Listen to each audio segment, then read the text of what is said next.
ഒന്നുമായി കാണുന്ന സർവ്വ അറിവുകളും ഉൽപ്പാദിപ്പിക്കപ്പെട്ട ഏക കേന്ദ്രമാണ് ഗുരു.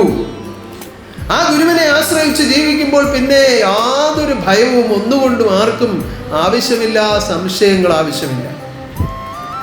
അനേകം അനുഭവങ്ങളുള്ളവർ ഈ കൂട്ടത്തിലുണ്ട്. ഒരിടത്തും പരിഹരിക്കാൻ പറ്റാത്ത പല കാര്യങ്ങളും ഇവിടം കൊണ്ട് നേടിയെടുത്തവരുണ്ട്. പക്ഷേ ആ സമയം കഴിയുമ്പോൾ അതങ്ങ് മറന്നുപോകും. മറവി മനുഷ്യൻ്റെ കൂടപ്പിറപ്പാണ്.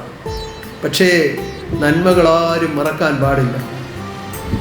നന്മ ഒരിക്കലും ആരും മറക്കാൻ പാടില്ല. നന്മ മറന്നുപോയാൽ നമ്മൾ നന്ദിയില്ലാത്തവരായിപ്പോകും. നന്മ അറിയാത്തവർക്ക് നന്ദിയില്ല ഒരിക്കലും. അതുകൊണ്ട് എന്തായിത്തീരും? പിന്നെ അവർ നിന്ദ്യന്മാരായി പോകും. ദൈവത്തോട് നന്ദിപ്പെട്ട് ജീവിച്ചില്ലെങ്കിൽ ലോകത്തിൽ നിന്ന് നിന്ദ്യത അനുഭവിക്കേണ്ടി വരും. പലരും പരിഹസിക്കും, ദുഷിക്കും, നിന്ദിക്കും, പലവിധ ദുഃഖങ്ങൾ നേരിടേണ്ടി വരും. അതുകൊണ്ട് നമുക്ക് നന്മ ഒരിക്കലും മറന്നുകൂടാ.